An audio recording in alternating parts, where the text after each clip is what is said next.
ሁላችሁንም በጌታችን በመድኃኒታችን በኢየሱስ ክርስቶስ ስም ሰላም እላችኋለሁ። እንደምን ቆይታችኋል? የእግዚአብሔር ስም የተባረከ ይሁን። ዛሬ በዚህ ስፍራ ላይ ከናንተ ጋር አብሬ የእግዚአብሔርን ጸጋና በረከት እንድካፈል እግዚአብሔር ምሕረትና እድል ሰጥቶኝ መጥቻለሁ። እግዚአብሔር ስለሰጠኝ እድል ጌታን እንድትባርኩ ጠይቃችኋለሁ። እግዚአብሔርን አመስግኑ። ሁላችንም በእግዚአብሔር ፊት ተነስተን እንቆምና መጽሐፍ ቅዱስ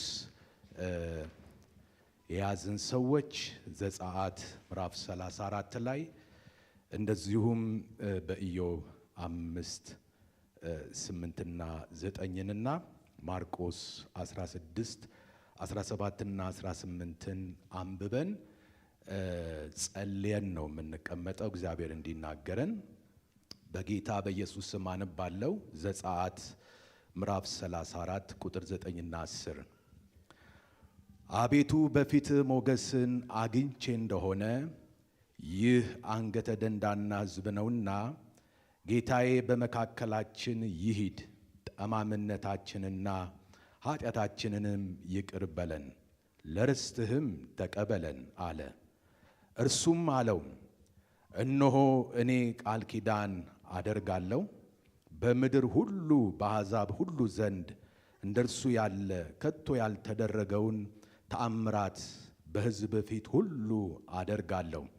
እኔም ባንተ ዘንድ የምሰራው ነገር የሚያስፈራ ነውና አንተ ያለህበት ይህ ሕዝብ ሁሉ የእግዚአብሔርን ሥራ ያያል በማለት ይናገራል። በኢዮብ መጽሐፍ ምዕራፍ 5 ቁጥር 8 እና 9 ላይ ደግሞ እኔ ግን እግዚአብሔርን እለምን ነበር፣ ነገሬንም ወደ እግዚአብሔር አቀርብ ነበረ። የማይመረመረውን ታላቅ ነገርና የማይቆጠረውን ተአምራት ያደርጋል ብሎ ይነግረናል። ማርቆስ ምዕራፍ 16 ቁጥር 17 እና 18 ላይ ደግሞ ያመኑትንም እነዚህ ምልክቶች ይከተሏቸዋል፣ በስሜ አጋንንት ያወጣሉ፣ በአዲስ ቋንቋ ይናገራሉ፣ እባቦችን ይይዛሉ፣ የሚገድልም ነገር ቢጠጡ አይጎዳቸውም፣ እጃቸውን በድዌዎች ላይ ይጭናሉ፣ እነርሱም ይድናሉ በማለት ይናገራል። ዛሬ ከናንተ ጋር አብረን የምንካፈለው የመልእክቴ ርዕስ ተአምራቶችን መገናኘት የሚል ነው። እግዚአብሔር አምላክ የተመሰገነ ይሁን።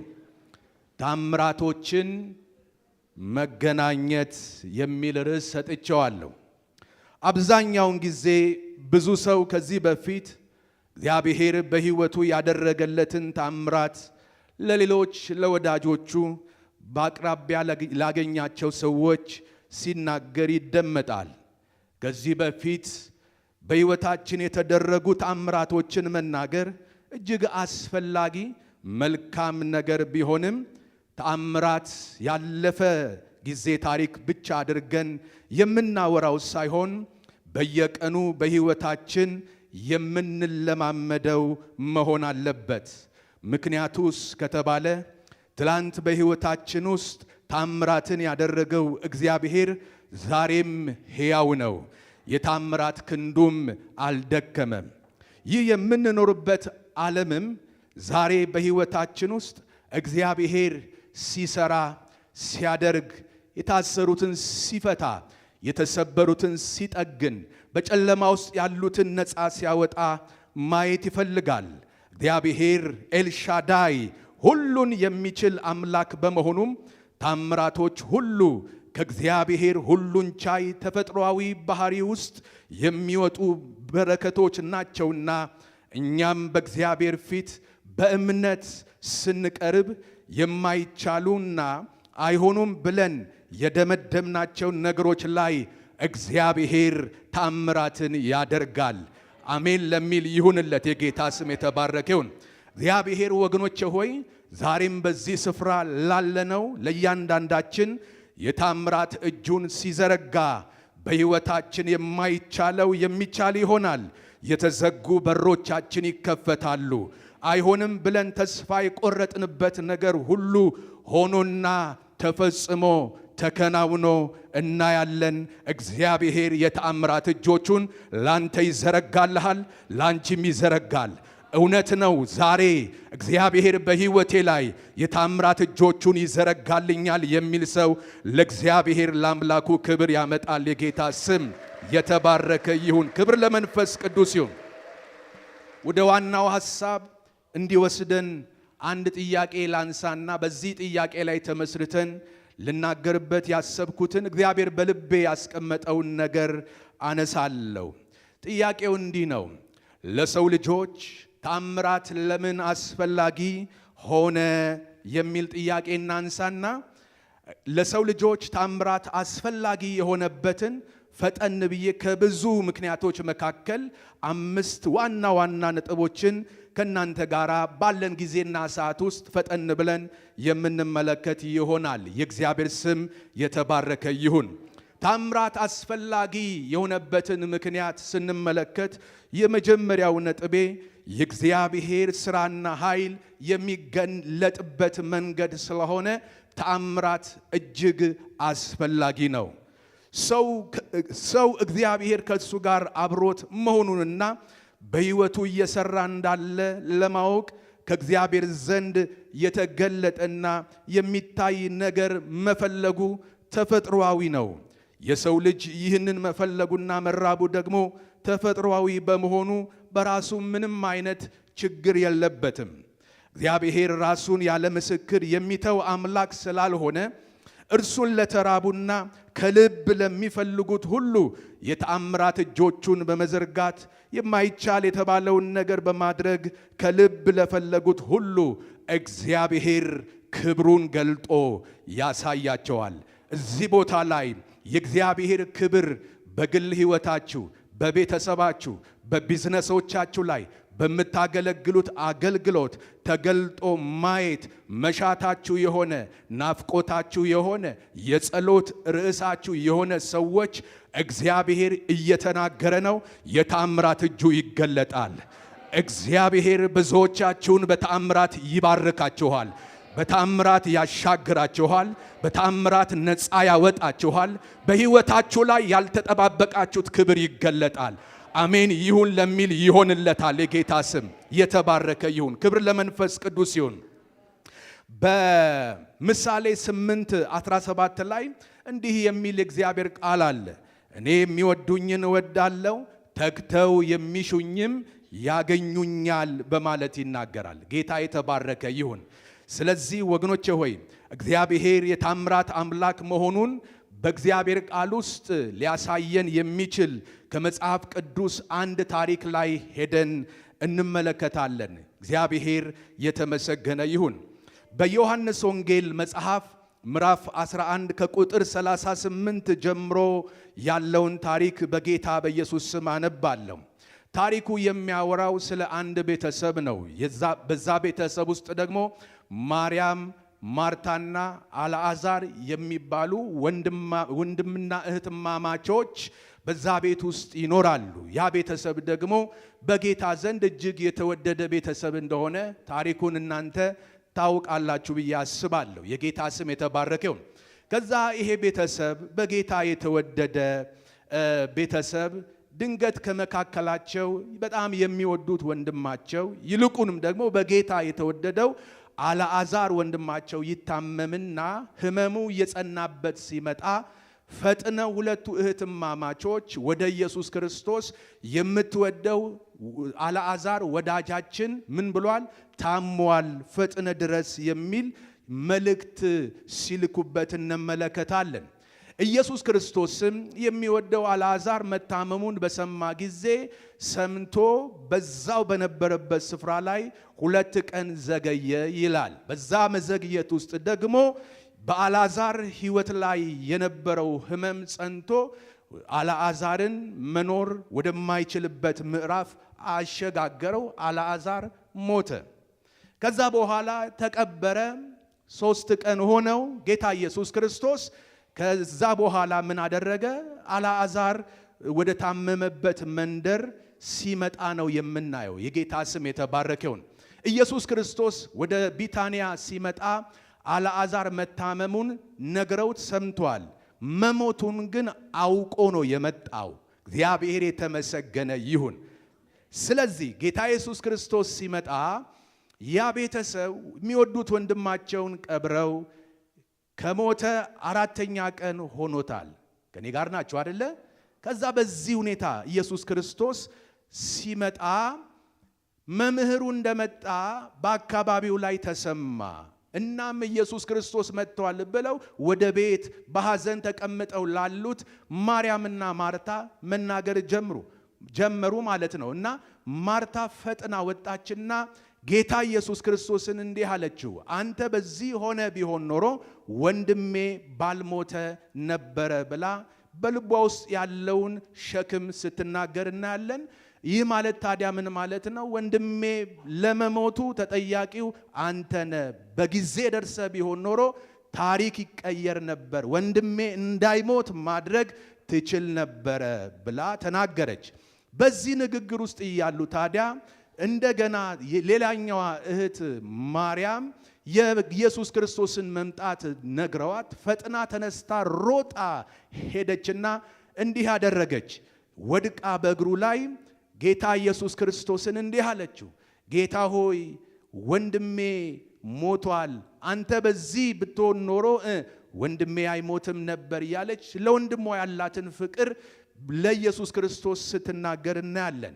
ከዛም ኢየሱስ ክርስቶስ የማርያምን የልብ ሐዘን የውስጥ ስሜቷን ተጋርቶ እያለቀሰ አዝኖ ወዴት ነው ያኖራችሁት በማለት ጠየቃቸው። የጌታ ስም የተባረከ ይሁን። ከዛም እንዲህ አሉ፣ መተ ያሉት ኢየሱስ ክርስቶስ በዚህ በቁጥር 38 ላይ በራሱ አዝኖ ወደ መቃብሩ መጣ። እርሱም ዋሻ ነበረ፣ ድንጋይ ተገጥሞበት ነበረ። ኢየሱስም ድንጋዩን አንሱ አለ። የሞተውም እህት ማርታ ጌታ ሆይ ከሞተ 4 ቀን ሆኖታልና አሁን ይሸታል አለችው። ኢየሱስ ብታምኚስ የእግዚአብሔርን ክብር እንድታይ አልነገርኩሽምን አላት። ድንጋዩንም አነሱት። ኢየሱስም ዓይኖቹን ወደ ላይ አንስቶ አባት ሆይ ስለሰማኸኝ አመሰግንሃለሁ። ሁል ጊዜ እንድትሰማኝ አወቁ። ነገር ግን አንተ እንደላከኝ ያምኑ ዘንድ በዚህ ዙሪያ ስለቆሙት ሕዝብ ተናገርኩ አለ። ይህንንም ብሎ በታላቅ ድምፅ አልዓዛር ሆይ ወደ ውጪ ና ብሎ ጮኸ። የሞተውም እጆቹና እግሮቹ በመግነዝ እንደተገነዙ ወጣ፣ ፊቱም በጨርቅ እንደተጠመጠመ ነበረ። ኢየሱስም ፍቱትና ይሂድ ተዉት አላቸው ይላል። እግዚአብሔር አምላክ የተመሰገነው። በዚህ ክፍል ላይ እንግዲህ እንደምንመለከተው ኢየሱስ ክርስቶስ ከማርያምና ከማርታ ጋር አብረውት ከነበሩ ሰዎች ጋር ወደ ቀብር ቦታ ይዘውት ሄዱ። ድንጋይ ተገጥሞበታል። ኢየሱስ ክርስቶስ ሊያለቅስ ብቻ ሳይሆን ስሜቱን ሊገልጥ ብቻ ሳይሆን እዛ ቦታ የተገኘው ተአምራትን ሊያደርግ ነው። ረአሜን በሉስቲ ሃሌሉያ። ዛሬ መንፈስ ቅዱስ ይህንን ታሪክ መሰረት አድርጎ ለኔና ለናንተ ልብ ሲናገረን እንዲሁ ያለፈው ለማስታወስ ሳይሆን ዛሬም በእናንተ ቤት ውስጥ፣ ዛሬም በእናንተ ህይወት ላይ፣ ዛሬም በኑራችሁ መካከል፣ ዛሬም የኔ በምትሉት ነገር ላይ አለቀ ያላችሁት፣ አበቃ ያላችሁት፣ ሞተ ባላችሁት ነገር ላይ ትንሣኤ ሊሰጠው ይህንን ቃል ልኳል። ይህ ቃል ወገኖቼ ሆይ በህይወታችሁ ላይ ተአምራት ማድረግ ይጀምራል። ይጀምር የሚል ሰው አሜን ይበል። ሃሌሉያ። ክብር ለመንፈስ ቅዱስ ይሁን። በኋላ ወገኖቼ ሆይ አንተ በዚህ ሆነ ኖሮ ነገር ሁሉ እንደዚህ አይበላሽም ስትል የነበረችው ማርታ ኢየሱስ እንዲህ ባለ ጊዜ ትክክል ያልሆነ ነገር ተናገረች። ድንጋዩን አንሱ ሲል ኖ መነሳት የለበትም አለች። ወገኖቼ ሆይ ለምን ከተባለ ከሞተ 4 ቀን ስለሆነ ይሸታል አለች። እሷ ያየችው ከሞተ 4 ቀን ሆኖት የሸተተውን አልዓዛርን ነው። ያላየችው ግን በፊቷ የቆመው ሊጎበኛት የመጣው የተአምራት እጁን ሊዘረጋ ቃል ተናግሮ ከመቃብር ዋሻ ውስጥ ወንድሟን ሊያወጣ ስልጣን ያለውን ኢየሱስን አላወቀችውም። ስለዚህም ተው እንዳታደርግ፣ ይሄ ነገር እንዳይነሳ እንዳይከፈት እያለች መከላከል ጀመረች። ኢየሱስ ደግሞ እንደዚህ አላት፣ ብታምኚ የእግዚአብሔርን ክብር እንድታይ አልነገርኩሽምን አላት። አዎ በትንሣኤ ቀን ወንድሜ ይነሳል አለች። ኖ ትንሣኤና ሕይወት እኔ ነኝ፣ የሚያምንብኝ ቢሞት እንኳ ሕያው ይሆናል ሲላት ጸጥ አለች። ከዛስ በኋላ ድንጋዩን አነሱለት። ዛሬ እንደዚህ ይሆናሉ ወገኖቼ ሆይ፣ እነሆ ነገራችሁን የተጫነ ያለማመን ድንጋይ፣ የጥርጥር ድንጋይ፣ የፍርሃት ድንጋይ ቢኖር ዛሬ ይነሳል። አሜን በሉ እስቲ ሃሌሉያ። ድንጋዩ ይነሳል። ከዛ በኋላ ለአንድ ሰው አንድ ተአምር ይጀምራል ዛሬ። ነገ አይደለም የምምላችሁ፣ ዛሬ ከዚህ ቃል የተነሳ በህይወታችሁ የሚጀምር ታምር አለ። ወደ እናንተ የሚመጣ ክብር አለ። እግዚአብሔር በህይወታችሁ የሚጀምረው ታላቅ ነገር አለ። ሃሌሉያ። ልክ ድንጋዩን እንዳነሱት ኢየሱስ ክርስቶስ እንደዚህ አለ፣ እግዚአብሔር ሆይ አመሰግንሃለሁ አለ። ሃሌሉያ። ዛሬ እግዚአብሔር የሚመሰገንበት፣ እግዚአብሔር የሚከበርበት፣ በእናንተ ዘንድ የሞተ የተባለ ያበቃ የተባለ ነገር ካለ ለእግዚአብሔር ክብር ያመጣል። አሜን በሉ እስቲ ሃሌሉያ። እግዚአብሔርን ካመሰገነ በኋላ አንድ ነገር ነው ያደረገው። ሃሌሉያ። ሰዎች ሁሉ እየሰሙ ስሙን ጠርቶ እንዲህ አለ። ሃሌሉያ። ዛሬ ነገራችሁ ተጠርቶ ይወጣል። ነገራችሁ ካለበት ስፍራ ተጠርቶ ይመጣል። ሰማይ ነገራችሁን ይጠራል። የእግዚአብሔር ድምፅ ነገራችሁን ካለበት ዋሻ ውስጥ ጠርቶ ያወጣዋል። የኔ ነገር ይወጣል የሚል ኦማ ካርቶላ ኢየሱስ ጌታ ነው። ሃሌሉያ። ነገርሽ ተጠርቶ ይወጣል። ነገራችሁ ተጠርቶ ይወጣል። የእናንተን ነገር መጥራት የሚችል ሲጠራ የሚሰማ የሰማይ አምላክ እግዚአብሔር፣ የነገስታት ንጉሥ፣ የጌቶች ጌታ ኢየሱስ ነገርህን ይጠራል። የኔ ነገር ይጠራል በሉ እስቲ ሃሌሉያ። አልዓዛር ሆይ ናውጣ ሲለው የሰር አለና ብድግ ብሎ የሰር የኔ ነው። ክብር ለኢየሱስ ይሁን። የኔን እላችኋለሁ፣ የጌታን የጌታ ብዬ አውጃለሁ። ዛሬ የእግዚአብሔር ድምፅ አንድን ሰው ይነካዋል። ድምፁ እየነካኝ ነው የሚል ሰው፣ ቃል እየመጣልኝ ነው የሚል ሰው፣ ሃሌሉያ። እግዚአብሔር አምላክ የተመሰገነው። ከዛ ከመቃብር ዋሻ እንደተገነዘ በዓይነ ሕሊናችሁ መገመት ትችላላችሁ። እንደተገነዘ ወጣ። አሜን። ከዛ ኢየሱስ ክርስቶስ ታምር ጀምሯል። እስቲ አሜን በሏ። ታምር ጀምሯል በሉ እስቲ። ቀኝ እጃችሁን አንሱ። በኔ ህይወት ላይ፣ በኔ ኑሮ ላይ፣ በኔ ጉዳይ ላይ አሁን የእግዚአብሔርን ቃል እየሰማው የጀመረ ታምር አለ። የጀመረ ክብር አለ። የጀመረ ታላቅ ነገር አለ። ይሁንላችሁ በኢየሱስ ክርስቶስ ስም ሃሌሉያ። እግዚአብሔር አምላክ የተመሰገነ ይሁን። ምኞቴን አልነግራችሁም፣ ቃሉን ነው የምነግራችሁ። ክብር ለኢየሱስ ይሁን። ከዛ እንደዚህ ነው የሆነው። ሲያየው ሕያው ሆኗል፣ ግን የታሰረ ነፃነት የሌለው መመላለስ የማይችል የታሰረ። ስለዚህ ኢየሱስ እንዲህ አለ። የመጀመሪያ ትእዛዝ 1 ፍቱት። ኧረ አሜን በሉ ባካችሁ። ፍቱት ሲል እኮ ከዚህ ከ3 ቀን በፊት ያሰሩ ሰዎች ነበሩ። ከኔ ጋር ናችሁ? ይሄ ቃል ዛሬ በሰው አቅጣጫ አይደለም የመጣው። በመናፍስቱ ዓለም ነገራችሁን ፈቶ ማን ነው ነገራችሁን አስሮ ቆላልፎ፣ እስቲ ማን ነው የሚፈታው? ማን ነው የሚከፍተው ነገሯን ያለ በነገራችሁ ላይ ማህተም የተደረገ ዛሬ በነቢያት መንፈስና ቅባት ውስጥ ሆኜ እናገራለሁ። አሳሪው እያየ ነገራችሁ ይፈታል። አሜን በሉ እስቲ ሃሌሉያ። ፍቱት ሲል ለምን የሚለው እያለ እስቲ አሜን በሉ ባካችሁ። ያልተፈታ ነገራችሁ ይፈታል። የተቆላለፈ ነገራችሁ ይከፋፈታል፣ ይከፈታል፣ ይከፋፈታል። አሜን ለሚል ይሁንለት በጌታ። ፍቱት ሲል ለምን የሚለው እያለ እስቲ አሜን በሏ። አትፈታም፣ የትም አትደርስም የሚለው እያለ በመናፍስቱ ዓለም ላይ የእናንተን ነገር ቆላልፎ ያለው አውሬ እያየ ነገራችሁ ይፈታል፣ ሕይወታችሁ ይፈታል፣ በረከታችሁ ይፈታል፣ ሰላማችሁ ይለቀቃል፣ መጽናናትን ታገኛላችሁ። ይሄ በሕይወቴ ይሆናል የሚል ሰው ብቻ ለእግዚአብሔር ክብር ያምጣ። ሃሌሉያ። ፍቱት ካለ በኋላ ፈቱት፣ ነፃ ወጣ። ከዛ እንደዚህ ነው የሆነው። ሰዎች መነካካት ጀመሩ። ከዛ ሲነካኩት እንደዚህ ነው፣ ተውት። እስቲ አሜን በሏ። ዛሬ ትእዛዝ ይወጣል።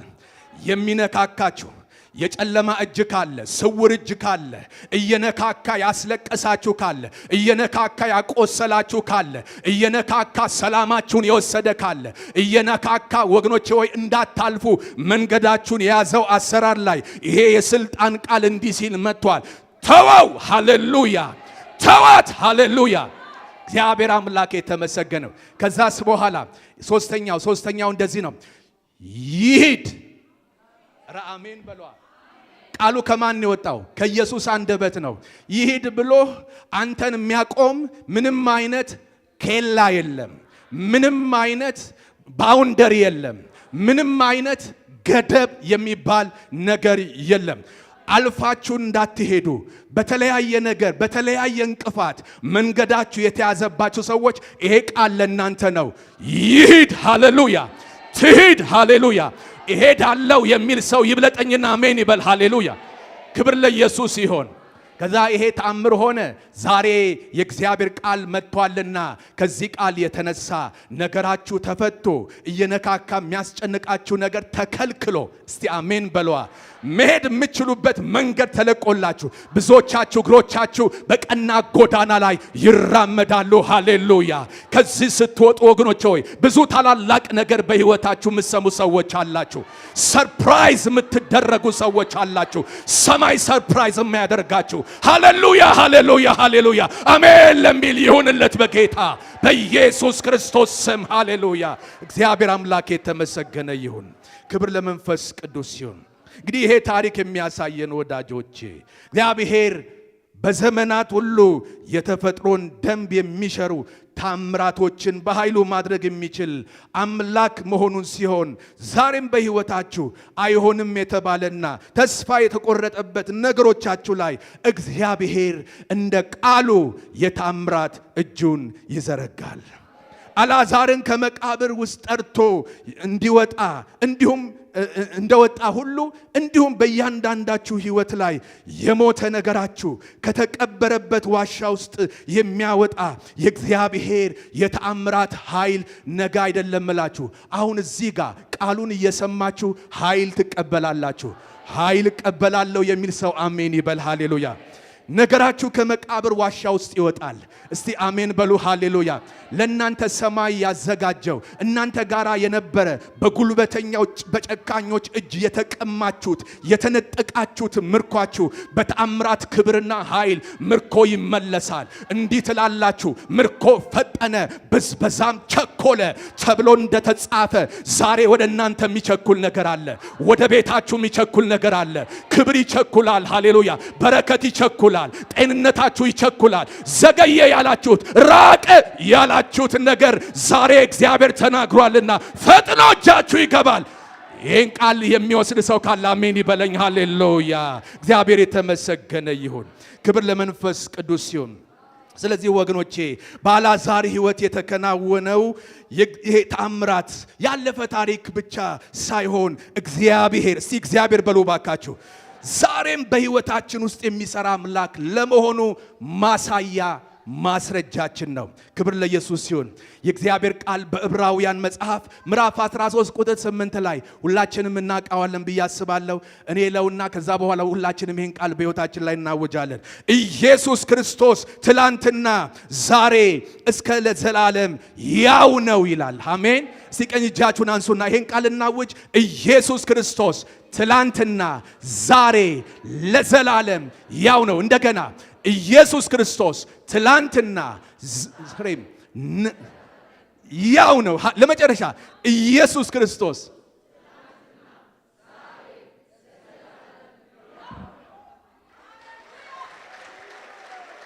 ምን እያልን መሰላችሁ? ምን እያወጅን መሰላችሁ? እግዚአብሔር ቀድሞ ሲሰራ እንደነበር፣ ትላንት ሲሰራ እንደነበር፣ ትላንት ሲያድን እንደነበር፣ ትላንት ሲታደግ እንደነበረ እንደተጻፈው እንደ ቃሉ እንደሰማነው ያው የሆነ ጌታ ዛሬም ይሰራል እያልን ነው። አሜን በሉ ባካችሁ። እግዚአብሔር ዛሬም ከበሽታ ይፈውሳል። እግዚአብሔር ዛሬም የችግርን ቀንበር ሰብሮ ሕይወታችንን ነፃ ያወጣል። እግዚአብሔር ዛሬም የሞትን ጉድጓድ ደፍኖ ወጥመድን ሰብሮ ወደ ሕይወት ምዕራፍ ያሻግራል። እሻገራለሁ የሚል ሰው አሜን ይበል። ሃሌሉያ! የሚሻገር አንድ ሰው ሃሌሉያ! ሃሌሉያ!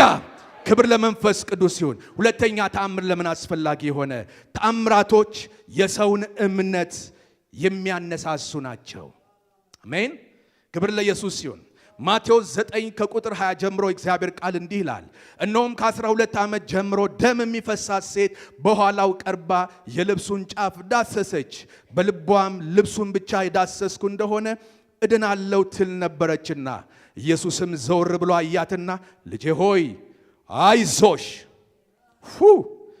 እምነትሽ አድኖሻል አላት። ሴቲቱም ከዚያች ሰዓት ጀምራ ዳነች ይለናል። ክብር ለኢየሱስ ይሁን።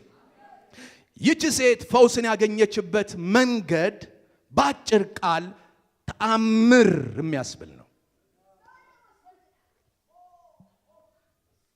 ለምን መሰላችሁ? ፈውሷን ተአምር የሚያስብለው ለ12 ዓመት በደም መፍሰስ ስትሰቃይ ኖራለችና ከዚህ ከሚያሰቃያት ነገር ለመዳን ያላትን ገንዘብ ሁሉ ጨርሳ ብዙ ዋጋ ከፍላ የምትፈልገውን ጤና አላገኘችምና በዚህ ሁኔታ ውስጥ ሳለ ነው እንግዲህ የኢየሱስን ወሬ የሰማችው። አዳኝነቱን፣ ፈዋሽነቱን የሰማችው እዚህ ችግር ውስጥ ሆና ነው። በሰማችበት ቅጽበት ያ የሰማችው ጌታ ለሌሎች ያደረገው ተአምራታዊ ፈውስን ሰምታ ውስጧ ተቀሰቀሰ፣ በእምነት ተነሳ። ስለዚህ እንዲህ አለች፣ ሄጄ አላስቸግርም፣ እንደሌላው አላደርግም፣ የቀሚሱን ጫፍ ሄጄ ብነካ እድናለሁ አለች። ይሄንን እምነት የሰጣት ምንድን ነው?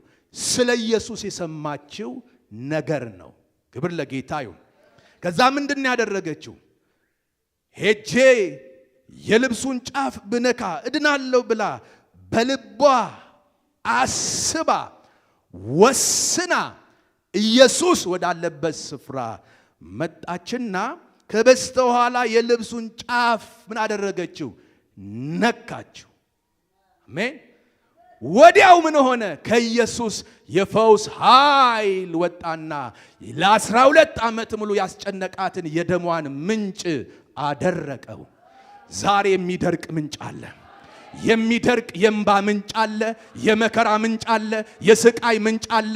ዛሬ ምንም አይነት ወገኖች ሆይ ይዛችሁት የመጣችሁት የስቃይ ምንጫችሁ ከዚህ ይዛችሁት አትመለሱም።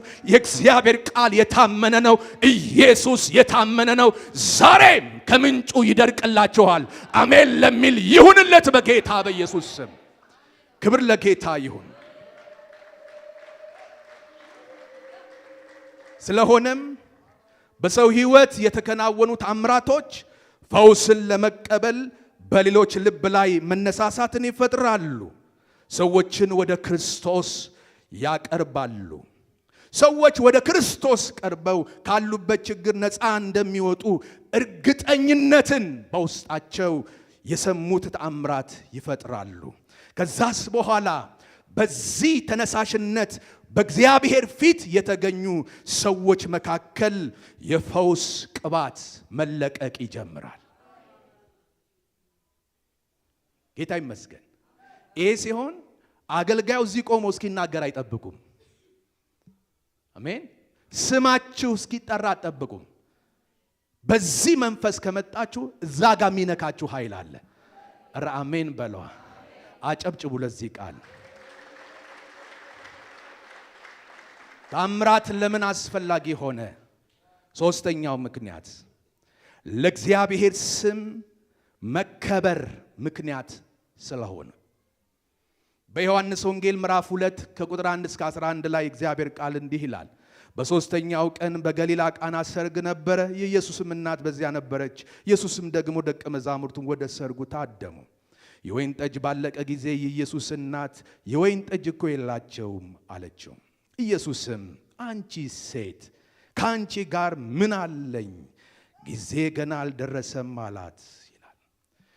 እዚህ ጋር ይሄኛውን ቨርስ ስንመለከት ወገኖቼ ወይ ይሄ ቨርስ ላይ የተጻፈው ሐሳብ በእኛ ዘመን እንዳለው ሳይሆን ትርጉሙ በዛን ዘመን ላይ የነበረው ትርጓሜ ክብር ያለበት ነው። ሪስፔክት የያዘ ቃል ንግግር ነው። ከኛ ዘመን አንፃር አይተን የተሳሳተ ትርጓሜ መስጠት የለብንም። ጊዜ አልደረሰም። የዛን ዘመን ንግግር ነው። ከዛስ በኋላ እናቱም ለአገልጋዮቹ የሚላችሁን ሁሉ አድርጉ አለቻቸው።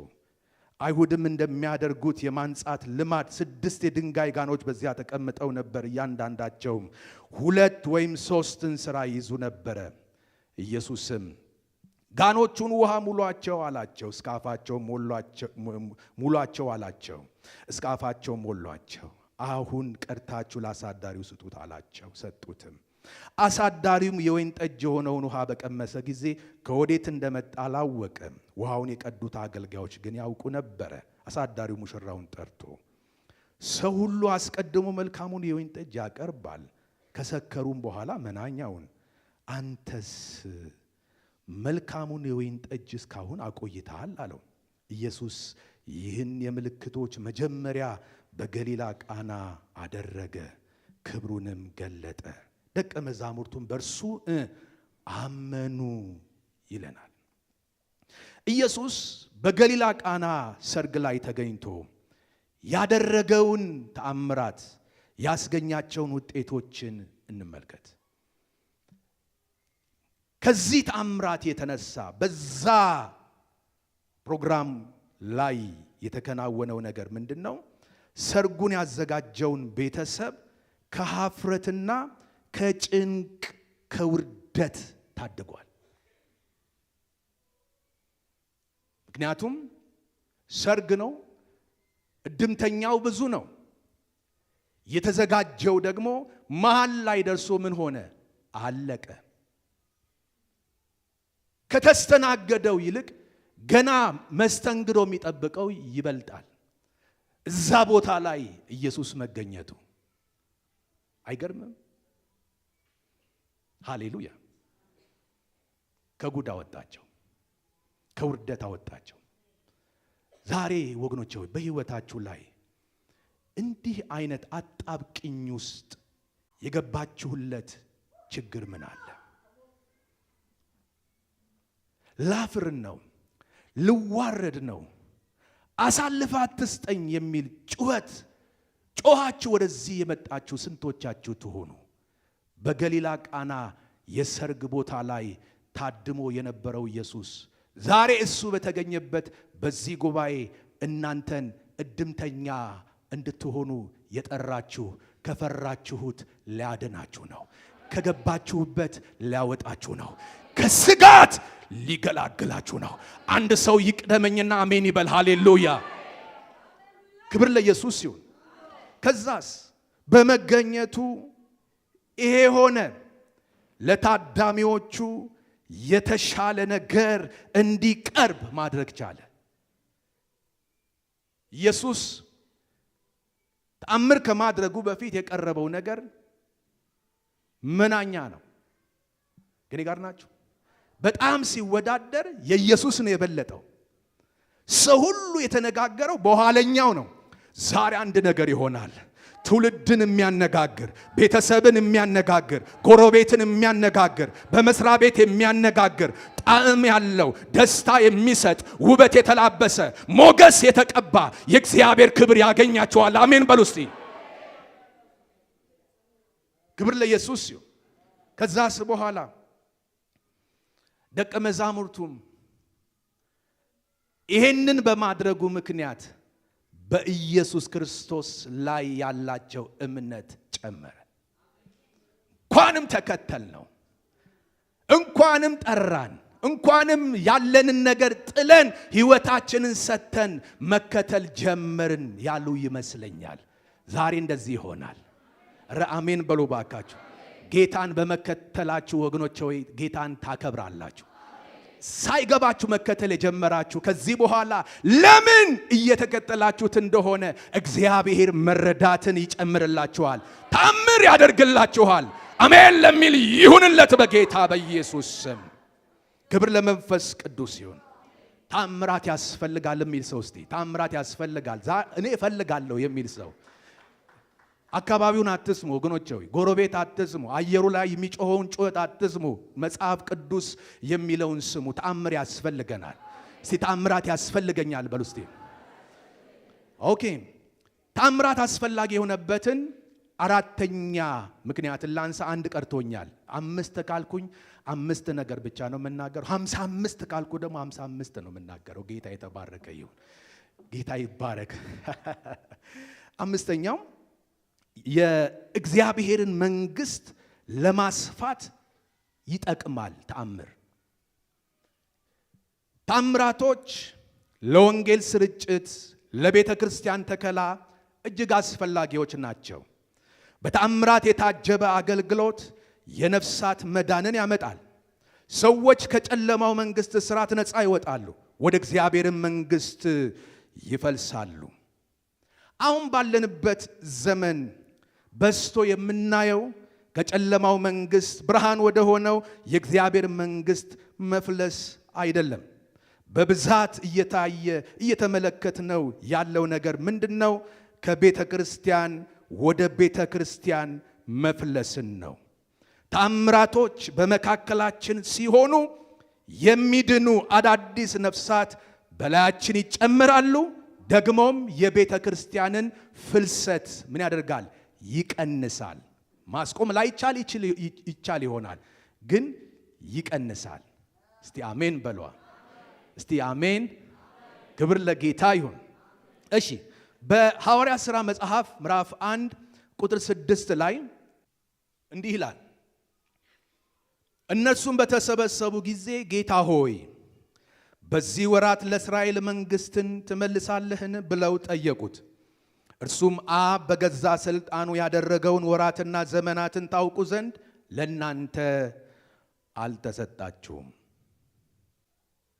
አብ በገዛ ስልጣኑ ያደረገውን ወራትና ዘመናት ታውቁ ዘንድ ለእናንተ አልተሰጣችሁም። ባልተሰጣችሁ በማይመለከታችሁ እናንተ በማትፈለጉበት ነገር ውስጥ ገብታችሁ የተጠላለፋችሁ ብዙዎችን ያስጨነቃችሁ ለብዙዎች የመከራ ምክንያት የሆናችሁ ሰዎች ይህንን ቃል በደንብ ስሙ። ለእናንተ አልተሰጣችሁም። ነገር ግን መንፈስ ቅዱስ በእናንተ ላይ በወረደ ጊዜ ኃይልን ትቀበላላችሁ፣ በኢየሩሳሌም፣ በይሁዳ ሁሉ፣ በሰማርያ እስከ ምድር ዳር ድረስ ምስክሮቼ ትሆናላችሁ አለ ይላል።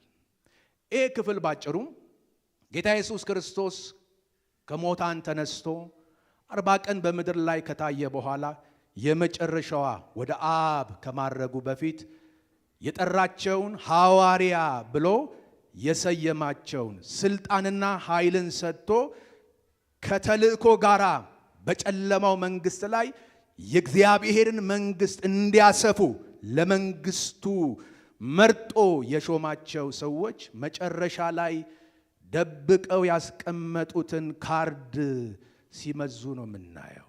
ደህና ናቸው ወይ? ካርድ መዘዙ። ካርዱ ላይ ምንድን ያለው? ጌታ ሆይ ከመሄድ በፊት በእነዚህ ወራት እስራኤል ያለችበትን ሁኔታ ታውቃለህ። በምን አይነት ባርነት ውስጥ በሮማውያን ቅኝ ተገዢዎች ሆነ። እስከ መቼ ነው እንዲህ አይነት መከራ በዚህ ምድር ላይ የሚቀጥለው? አትመልስም ወይ በሚል መንፈስ ይመስላል። መቼ ነው እኛም ሰው የምንሆነው አይነት ጥያቄ ጠየቁት። በእርግጥ ይህን ጥያቄ ሲቪሉ ቢጠይቅ ጥሩ ነው። ከኔ ጋር ናቸው? ይሄን ጥያቄ ሲጠይቅ የሚያምርበት ይሄንን ኢሹ ሲያነሳ የሚደምቅለት ማህበረሰብ አለ። ለነሱ ግን የማይገባ ነው። ከኔ ጋር ናችሁ? የማይገባ ነው።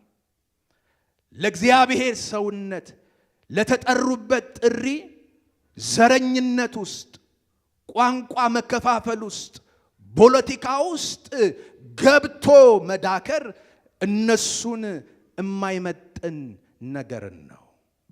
አልተሰጣችሁም። ከኔ ጋር ናችሁ?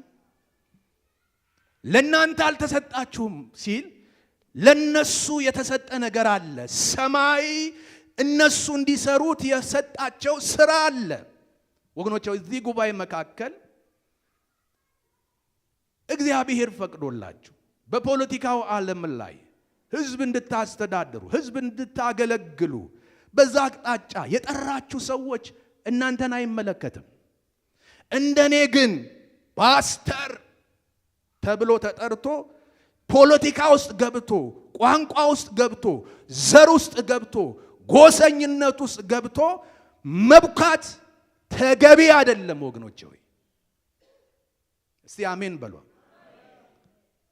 እዚህ ጋር ቆሜ እውነት የሆነውን ንጹህ የሆነውን የእግዚአብሔርን ቃል ላለውም ለሚቃወመው ለሁሉም ሰው እኩል የሆነ አገልግሎት ልሰጥ ነው የተጠራሁት። እስቲ አሜን በሉ እንጂ አንዱን ደግፌ አንዱን ንቀለው ብዬ እንድል አይደለም። እስቲ አሜን በሉ። ዛሬ እግሮቻችሁ እዚህም እዛም እየረገጠ ለሰውም ለእግዚአብሔርም አስቸጋሪ የሆነ ጸባይ ያላችሁ ሰዎች ተጠንቀቁ። ማይመለከታችሁ ውስጥ አትግቡ። እግዚአብሔርን ፍሩ፣ ሚናችሁንም ለዩ። ክብር ለኢየሱስ ይሁን። አሁንም በቤተ ክርስቲያን ይህ ነገር እንዲበረታታ ያስፈልጋል። ጥሪ ያደረጋቸው በፖለቲካ ውስጥ የተጠሩ ሰዎች ስልጠና እየተሰጣቸው እየተጸለየላቸው፣ እስቲ አሜን በሉ ባካችሁ። ቢያስፈልግም ሄዳችሁ ተወዳደሩ ተብለው እየተባረኩ እንዲሄዱ ሊበረታቱ ያስፈልጋል። እንደኔ ያለው ሰው ግን ሚናህን መለየት አለብህ። ክብር ለኢየሱስ ይሁን። ወይ አሜን በሉ። ምን አማራጭ አለ? ኢየሱስ ጌታ ነው። ምዕራፍ 2 ላይ ቃሉን የተቀበሉ ቁጥር 41 ተጠመቁ። በዚያ ቀን 3000 የሚያህል ነፍስ ተጨመሩ። በነማ በተጠሩበት ነገር ላይ ብቻ የቆሙ ሰዎች። አሜን። በሐዋርያት ትምህርት በህብረት እንጀራውንም በመቁረስ በየጸሎቱ ይተጉ ነበረ። ነገር ግን በሰው ሁሉ ፍርሃት ሆነ። በሐዋርያት እጅ ብዙ ድንቅና ምልክት ተደረገ።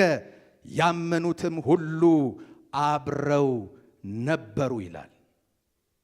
እግዚአብሔር የተመሰገነ ይሁን። እሺ ተአምራት ለምን አስፈላጊ ሆነ? የመጨረሻው ሐሳቤ ተአምራት የህይወትን መንገድ ጠቋሚዎች ስለሆኑ። ተአምር የህይወት መንገድ አይደለም ራሱ፣ ግን የሰው ልብ ህይወትን የተጠማ፣ ህይወትን የሚፈልግ፣ ህይወትን የተራበ፣ መንገዱ የጠፋበትን ልብ ተአምራቶች ምን ያደርጋሉ? አቅጣጫ ያሳያሉ። ክብር ለጌታ ይሁን። እንግዲህ ይህን በተመለከተ በዚህ ዘመን የምናያቸው ስህተቶችና የተበላሹ እንቅስቃሴዎች መሰረታዊ የሆነ ችግራቸው 2 ነው። አንደኛው የተአምራትን አስፈላጊነት አለመረዳት ነው። አንድ ጽንፍ ነው ይሄኛው። ሌላኛው ደግሞ ምንድነው? የተአምራቶችን የመጨረሻ ግብ አድርጎ መውሰድ ነው። አንዳንዱ አያስፈልግም ብሎ ስለሚያስብ ነው። አንዳንዱ ደግሞ ያስፈልጋል የሚለው ያ ያስፈልጋል ያለው ተአምር በቃ የመጨረሻ ግብ እሱ አድርጎ ስለሚያስብ ብዙ አይነት የተበላሹ ስህተት የሆኑ ለእግዚአብሔር ስም መከበር ሳይሆን መዋረድ ምክንያት የሆኑ እንቅስቃሴዎች ምድር ላይ እንደ አሸን የፈሉት በእነዚህ ምክንያቶች ናቸው። ተአምራቶች የመጨረሻ ግቦች ሳይሆኑ የመጨረሻ ግብ የሆነው የሕይወት መንገድ ጠቋሚዎች ናቸው። ለዚህ ማሳያ የሚሆነን ዮሐንስ ወንጌል ምዕራፍ 20 ቁጥር 30 እና 31 ላይ ሐዋርያው ዮሐንስ የጻፈውን ሐሳብ እናነባለን። እንደዚህ ይላል። ኢየሱስም በዚህ መጽሐፍ ያልተጻፈ ሌላ ብዙ ምልክት በደቀ መዛሙርቱ ፊት አደረገ። ነገር ግን ኢየሱስ እርሱ ክርስቶስ የእግዚአብሔር ልጅ እንደሆነ ታምኑ ዘንድ አምናችሁም በስሙ ሕይወት ይሆንላችሁ ዘንድ ይህ ተጽፏል አለ። እንግዲህ ዮሐንስ በነገረን መሰረት ጌታ ኢየሱስ ክርስቶስ በምድር ላይ ሲመላለስ ያደረጋቸው ምልክቶች፣ ድንቆችና ተአምራት ቢጻፉ እንደውም አይበቃም ብሎ ነው የደመደመው። ግን ለምንድነው ከተደረጉ ብዙ ተአምራት መካከል ተመርጠው ሪከርድ ተደርገው ለትውልድ የተሸጋገሩ ከተባለ እነዚህን ያደረገው ተአምራት የሰራው ድንቅ ያደረገው ምልክት ሲሰራ የነበረው ክርስቶስ እርሱ የሕያው እግዚአብሔር ልጅ ነው ብለው ትውልድ እንዲያምንበት እስቲ አሜን በለዋ። ተአምር ተደርጎ ነፍሳት ካልዳነ ወገኖች ሆይ ሰው ወደ እግዚአብሔር መንግሥት ካልተጨመረ ያ ተአምራት መደረጉ የጠቀመው ጥቂት ሰዎችን ነው። ግን እግዚአብሔር የሚፈልገውን የልቡን ሐሳብ ሊያሳካ አልቻለም። ስለዚህ ወገኖች ሆይ ተአምራት ወደ እውነተኛ ወደ ሕይወት መንገድ ሰዎችን ሁሉ ወደ ክርስቶስ የሚያሳዩ ናቸው።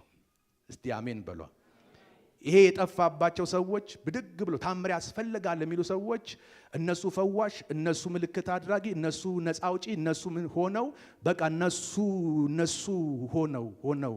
ሆነው ይሄ ስህተት ነው። ማንም ነፃ ይውጣ፣ ማንም ይፈታ፣ ማንም ይፈወስ። ዝቅ ተብሎ ኢየሱስ ከፍ ማለት አለበት። ኧረ አሜን በሉ ወገኖች። ይሄ ማያስደስታችሁ ከሆነ በጣም ይቅርታ አድርጉልኝ፣ ተበላሽታችኋል ማለት ነው። የታምራት ዋነኛ ዓላማ ሰዎች ኢየሱስ ክርስቶስ እርሱ የእግዚአብሔር ልጅ እንደሆነ እንዲያምኑና በስሙ አምነው የዘላለምን ሕይወት እንዲያገኙ ነው። እንዲህ ብዬ ላጠቃል። የእግዚአብሔር ተአምራት በሕይወታችን እንዲገለጥ በቤተ ክርስቲያን መካከል እንዲሰራ የእግዚአብሔርን ቃል በሙላት እንስበክ። ዘወትር የመንፈስ ቅዱስ ምሪትን እንከተል። ታምራቶችን ለመቀበል ልባችንን ክፍት እናድርግ። ይሄ ሲሆን ትላንት ተአምር ያደረገው፣ ትላንት ፈዋሽ የነበረው፣ አዳኝ የነበረው፣ ሰዎችን ከጨለማ ሲያወጣው የነበረው ኢየሱስ ዛሬም በዛው ልክ በዛው ክብሩ ልክ በመካከላችን አለ። ኧረ አሜን። እግዚአብሔር የሰማነውን ቃል ይባርክልን። ተነስተን ቆመን አጭር ጸሎት ከኔ ጋር እንጸልያለን።